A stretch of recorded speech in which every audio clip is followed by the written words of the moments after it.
Hi, Misha here, and in this three-parter, which was a supporter request, or a better one, he actually took the time to call and ask me to cover these, so why not?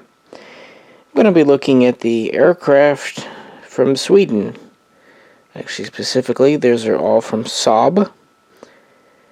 This is the Saab 35 Draken.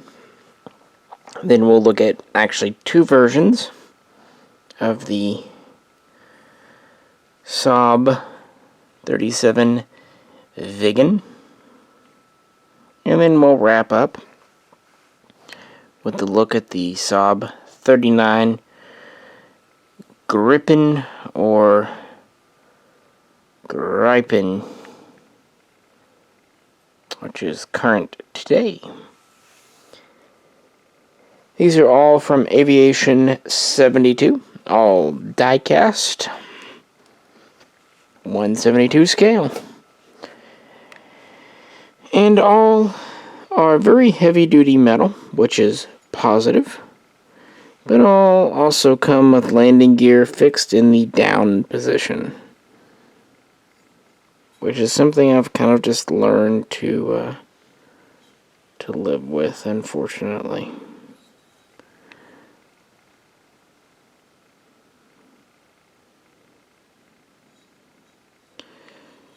So with that in mind, the Draken.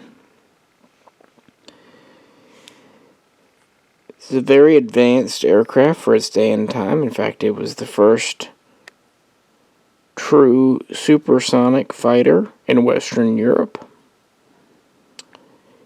Work began way back in 1949 when the Swedish Air Force, Swedish government, wanted a very modern, very advanced interceptor fighter. Initially, it needed to go at least Mach 1.4. Soon the requirements were up to about 1.8. It also needed to operate from very short and or unfinished rough airfields, about 500 meters. It needed to be a single-seater, while at the same time being all-weather, which is a pretty stiff requirement, all things considered.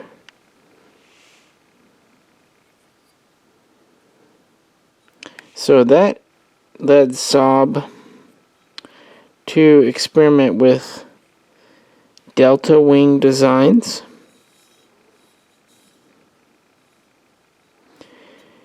But this also made for a very heavy aircraft, so they ended up modifying the more classic delta wing to what's kind of considered a double delta wing. And the first small-scale prototype flew in 1952. It performed well. Therefore, a full-scale prototype was ordered, actually 3 of them, by the government, with the first test flight of a prototype in October of 1955. It did well. The name Draken, for kite or dragon, was applied,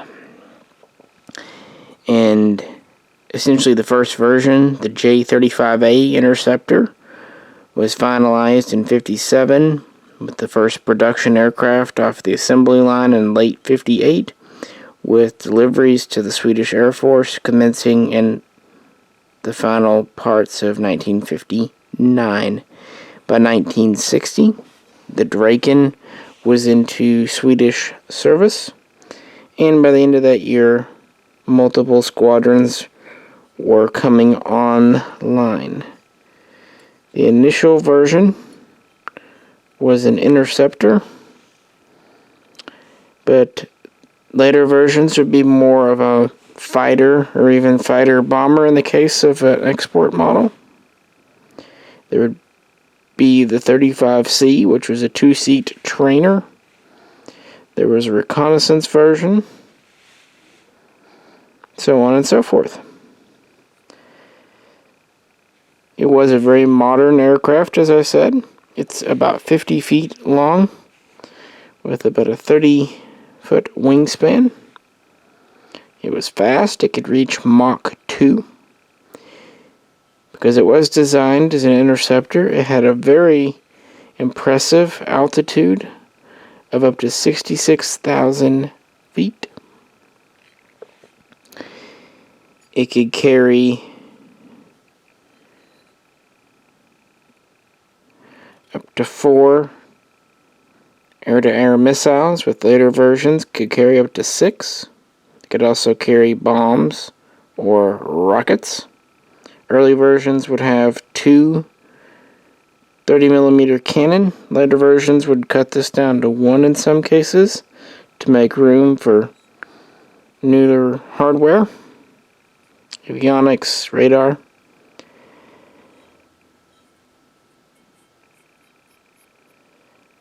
Main production would last until 1974, with 650 built, while the majority were for the Swedish Air Force.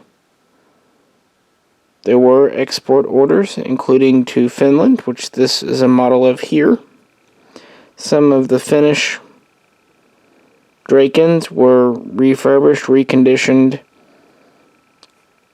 Swedish planes, and these were often known as the Saab 35S for Suomi. Another major user was Austria, and these would continue very much in service through the 70s.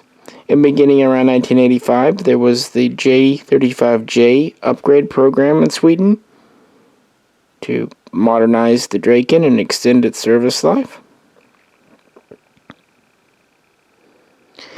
And this would commence throughout the late 80s and into the early 90s.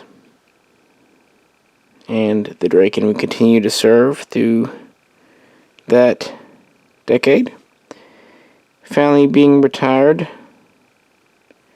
40 years after its introduction in Sweden in 1999 in the Air Force there.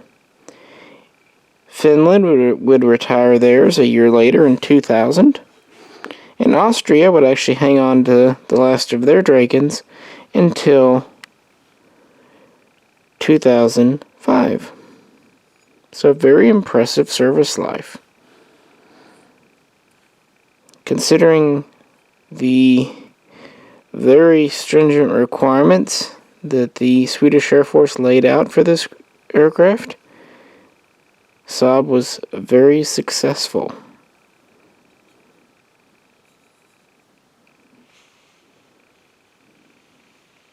Advanced and created on time and within budget. It definitely helped the Swedish aviation industry keep modern and cutting edge. This was always intended more as a defensive aircraft to keep Sweden's sovereignty. But yeah. As for the model itself, it has one of the more basic Aviation'72 plastic stands, which is kind of funny, because I would say it's about the heaviest one on the table. It's pretty much all metal, including the wing and tail. The gear are in the fixed down position, but the wheels do rotate. The ordnance, the 2 center tanks are fixed, but the 4 missiles are removable if you desire.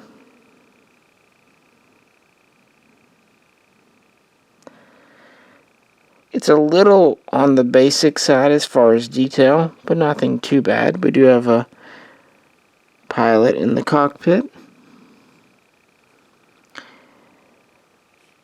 it's a good model, and these aren't break-the-bank expensive either.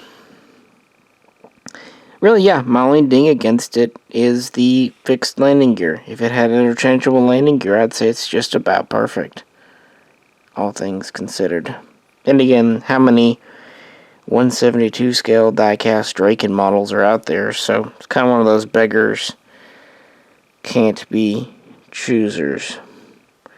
I have to admit, this may be my favorite of the three. I hate to say that first right out of the box, but I just love how weighty this model is and how deceptively simple its curves are. The wing, I mean, it has a lot of contouring to it.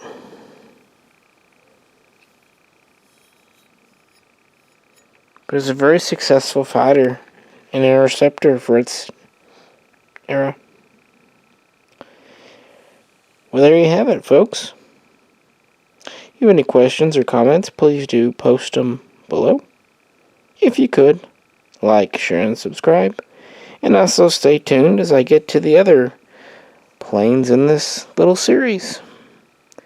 This is Misha, and I'll catch you very soon next time.